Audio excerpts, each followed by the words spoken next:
Tindahan ni Crush yun ah. Makabili nga. Pabili po. Ano yun? Ay, hello. Pabili po nun. Ah, sige. Andiyan po ba yung crush ko? Ay, wala siya. Natutulog siya. Sayang naman. Oh, eto na binili mo. Ay, thank you. Oh, may kailangan ka pa ba? Wala na po. Ba't nandito ka pa? Di naman po natutulog yung crush ko eh. Kulit mo naman. Natutulog nga siya. Paanong tulog? Eh, gising nga siya. Ayan o, nanonood siya. Lalambingin ka talaga. Ani ko lang ang tatabihan. Punyeta, papasukin mo ako! Ito na, Nay! Bakit ayaw mo ako papasukin, ha? Punyeta ka? May ginagawa ka dito masama, no? Sino naman to? Ako po yung boyfriend mo to, no? Umamin ka na! Eh, hindi ko boyfriend yan, Nay! Bakla yan! Napagkamalan pa ako straight! Ew! Mudra Kels mo? Oo, mama ko. Akala ko Lola May. Sorry, tita ko, nagulat kita. O siya na, Gora Belt na Akis. O diba, Nay, sabi ko sa'yo eh. Bakla yun eh. Anak!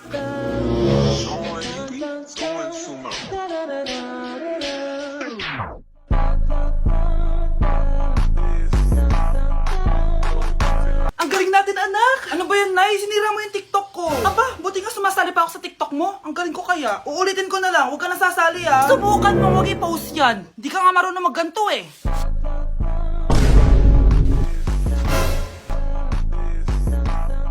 Anak, huwag ka tumingin. Anong klaseng ina yan? Ganyan tinuturo sa anak niya. Tara na nga. Bahala ka na nga dyan. O, di ba ang smooth? Anak? Anak! Huwag po kayong kabahan dahil maliit lang po na injection yung tuturo ko sa inyo. Kasing liit ng ng jowa nyo. Start na po tayo ah. Nurse, papot nga ng injection. Yan, so maliit lang to. Dok, sandali lang. Oh, bakit? Natatakot po kasi ako sa injection. Takot kasi injection pero sa ng jowa mo hindi ka natatakot. Ayun, nakatulog na siya. Maghihiwa na ako. Psst. Ano kasi nangyari sa kanya? May bumara daw sa puwit niya. Ano to? Sup-sup tae. Ano to? Di ba pang makeup to? Dok, kamusta naman po? Okay naman. May nakita lang ako. Eto. Tago mo baka magamit mo pa. Grabe ka talaga, anak. Best CEO Award. Deserve mo talaga yun. Thank you, Nay. Grabe ka na talaga, anak. Iba ka na. Oh, tara na. Naghihintay na yung mansion mo.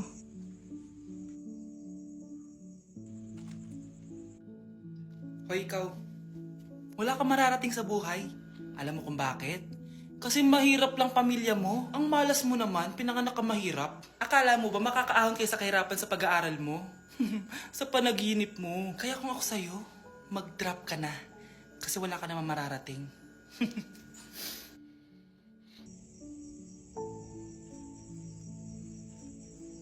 Tara na, Nay.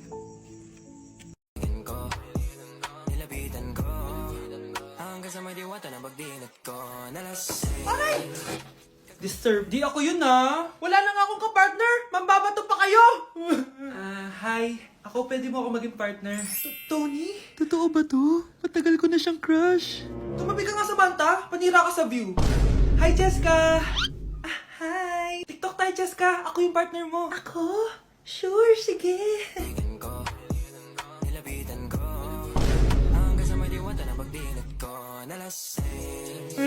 Ayoko na mabuhay!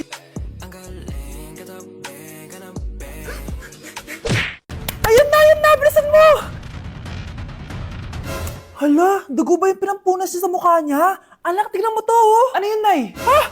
Anak, ano yung nasa mukha mo? Dugo ba yan? Ginagaya mo ba yung pinupload ko? OA ka talaga, Nay. G2G peeling solution to. Gentle exfoliating to. Tinatanggal nito yung mga blackheads, whiteheads, tas nakakaliit din ng pores. 2 times a week ko to ginagamit, kaya instant glowing at smooth na yung texture ng skin ko. Ay, perfect yan, anak. Ang dami ko pa namang blackheads tapos ang laki pa ng mga pores ko. Charan! O, ito, Nay. Sa'yo na to, 199 pesos lang yan.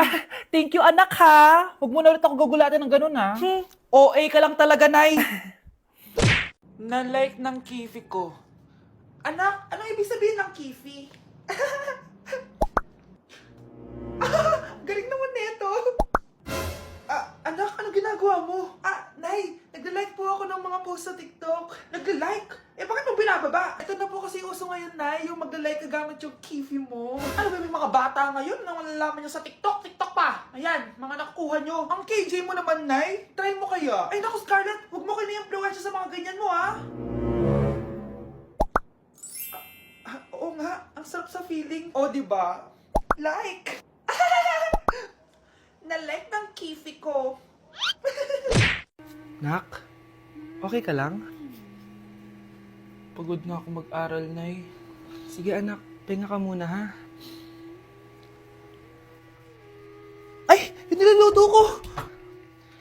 Anak, kain na dito! Ah! Sana matuyo to agad para masuotan ng anak ko bukas. Ayan, tuyo na! Anak, suot mo na tong uniform mo! Anak, sandali. Sorry kung ito lang yung mabibigay kong bawon sa'yo, anak ha. Bawi ako next time. Ito lang kasi kinita ni nanay eh. O anak, yung project mo, wag mo kakalimutan ha. Sige na, ingat ka. Kaya ko to, makakapagtapos ako.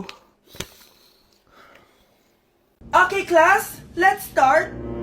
Scarlett, sorry po ma'am, late po ako. Ay, bawal na pumasok kapag late. Doon ko sa labas, hintayin mo matapos yung subject ko. Ma'am, pero... Labas! Pinahiya mo ko 5 minutes nang late si ma'am. Sorry class, na late ako. Start na natin discussion ha? Ay hindi ma'am. Kapag na late na, bawal na pumasok. Aba, sino nagsabi sa'yo niyan? Ikaw po ma'am.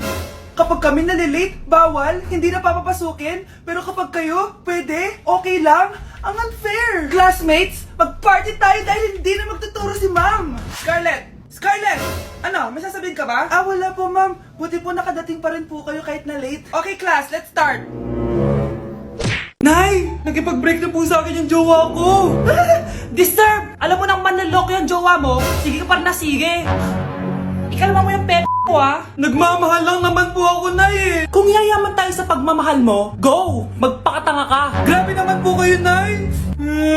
A few moments later. Bakit ba kayo iniwan, Joshua? Joshua! Anak, di ba heartbroken ka? Meron ako binaling CD sa Quiapo. Pakinggan mo anak ha. Sige po, Nay! Bibitaw ng mahinahon ako Taas ang kamay, sabay-sabay tayo. Ew!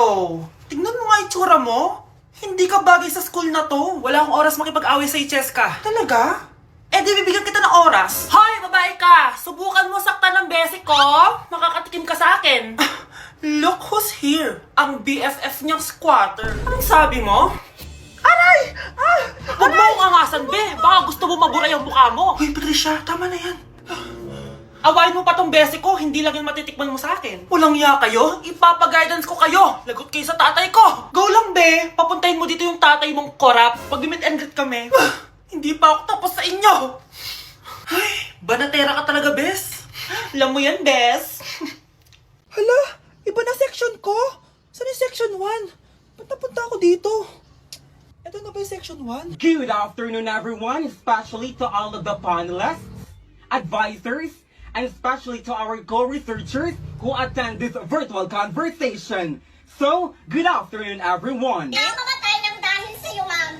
Ibig sabihin po nito ay kabayanihan ng mga Pilipino na isinakripisyo ang kanilang buhay para sa kalayaan ng ating bansang Pilipinas. Huwag lang tayo puro salita! Dapat ipinapakita din natin sa ating ginagawa! Ikaw, bago ka lang dito, di ba? What is the biggest mistake? Ma'am, the biggest beef stick. Anong beef steak, ha? Alis na ako dito. Anak, manood ka na itong Cocomelon para malibang ka. Sige po, Nay. Ang cute nila. Quack, quack, but only 4 little ducks came back. Cocomelon ba yun? No, bawal yan, bawal yan. Ang gene ay pribado, bawal ipakita to. Hindi Anak, ano yung pinapanood mo, ha? Nay, eto na yung bagong Cocomelon. Ay, iba na pala yung Cocomelon ngayon. ang kwet ay pribado, bawal ipakita to. In fairness, educational siya, ha? Ang pepe ay pribado, bawal ipakita to. Hindi dapat. Pag pinaluha mo ang nanay mo, tandaan mo, may kabayaran ang bawat luha niya. Isipin mo ito, noong maliit ka pa, ilang beses ka bang umiyak sa gabi? Ilang beses kang nagkasakit at nag-alala siya. Ilang beses kang nagutom at tiniis niya ang sarili niyang gutom para lang may maihain sa'yo. Pero ngayon, sino ang lumuluha? Ganun. Pag sumagot ang bata, bastos agad? Hindi ba pwedeng nagpapaliwanag lang? Hindi ba natin kaya makinig? Lalo na kung ang bata, maayos naman ang pananalita, hindi naman mataas ang boses, hindi naman bastos pag nagpapaliwanag. Ang iba kasi sa atin, hindi naman nila lahat talagang ayaw makinig. Pag nagpapaliwanag ng bata, sure na tayo.